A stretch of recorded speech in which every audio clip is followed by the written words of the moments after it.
Be sure to check out FIFAcoinsonline.com for the best deals on FIFA coins for a place you know that you can trust. What's up guys, Curtis here and welcome to Swansea City Career Mode. Now I've slacked a bit. I know some of you have been like, oh, where's the Swansea City Career Mode? I've been a bit busy doing other videos. I've tried to concentrate on some other cool stuff. Like I've got some really big videos coming up with players. Earlier today I brought out the informed Robin van Persie that was out within a day. Tomorrow I've got man of the match Muller that was out within like a couple days. I've got the man of the match Shaqiri. Loads of really awesome stuff coming out. So I've been concentrating on trying to get stuff done as quick as possible.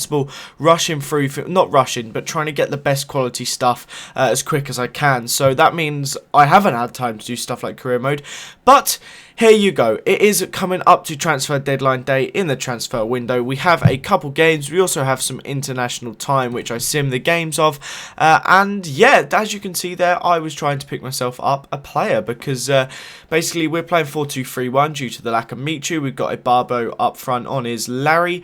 And that means that Leon Britton is a bit roamery in the CDM. Of course, we can play key, but he's all about passing. I feel as soon as we lose Britton, then boom, there is nothing to help us out defensively in the middle. Because key cannot defend if he was defending something for it, I don't know, something that means he can't defend, I don't know, basically I can't bother to try and think something up there. But what I did notice is Curtis Obeng, the right back, who everyone keeps telling me goes up to like a 99 or something, he can play right mid, so surely that means he can play right defensive mid. So I actually do play him in right defensive mid in this game up against West Ham.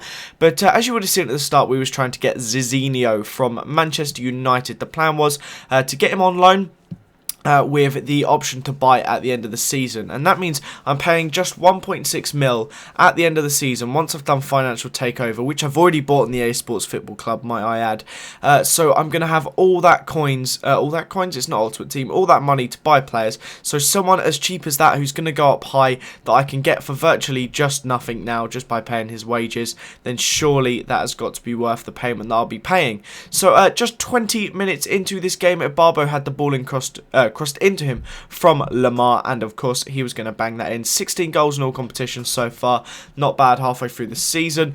Michu's knocked in a few as well as Coutinho and Adrian scoring a bunch of goals, but that was the 1-0 lead. But then on the 69th minute, the ball dropped to Barbo, who played a lovely ball there to Pablo Hernandez that the defender couldn't get to, and it was crossed back into him, very similar to the first goal, this time with a header, and that was his 17th goal in all competitions. He's really racking them up. But I decided to rest Barbo because it's not very often he does get a rest, with the fact of there being basically no other strikers there for him. And at 2-0 I thought surely that is enough for me to be safe to be able to bring on a terrible striker. And I bought on Ilkay Shekhtar. And as much as me saying he's a terrible striker, he had a chance there and then almost had another chance there, which was saved. And then we had a corner from it, and I said how bad he was.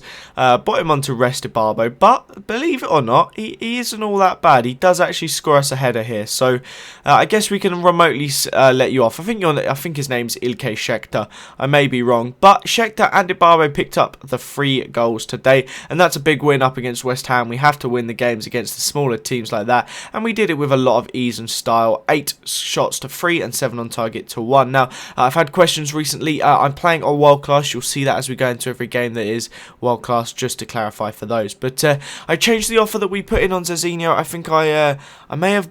No, I left the bonus per goal at 0, but bumped up the future fee a bit. Barely at all, like not even noticeable. I think I sit on submit offer for a little while here, and then I jump back, and I decided to put in 1.631 mil to see what they say. And it was now transfer deadline day, which was why I was starting to panic. And they said they were going to review it. I was thinking, oh no, that's not good. I'd also put in an offer for some Spanish striker that was ridiculously quick, but they said yes to Zizinho. We was going to go and pick him up. Sadly, we couldn't actually afford to get Cadlec, the striker, but well, I knew Zizinho would be more important unless, of course, we happen to lose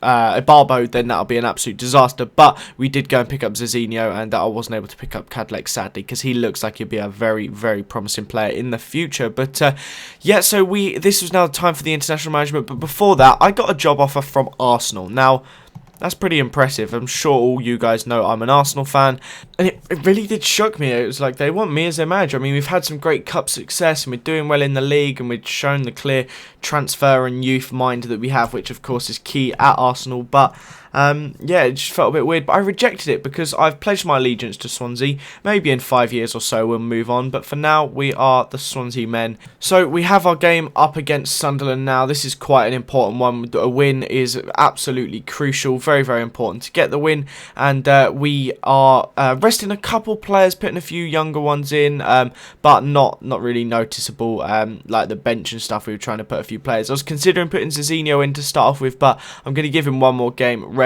or like time to build into the team before we start even including him. But he's already gone up to, he's gone from 69 to 71 already, which is already a great improvement. But very, very little happened in the first half. As you'll see here, literally nothing happened of any interest in the first half.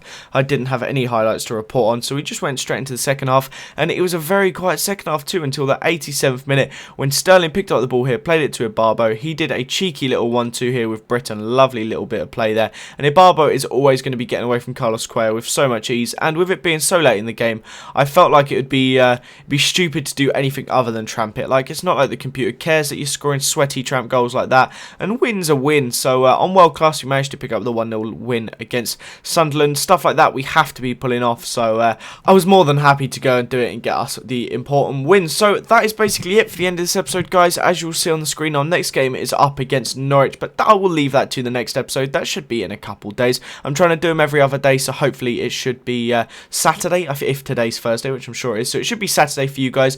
But yeah, thank you very much for watching, guys. Subscribe to the channel if you haven't already. Leave a like if you enjoyed this video. Keep showing the amazing support. Thanks again for watching, guys, and I'll see you next time. Bye bye.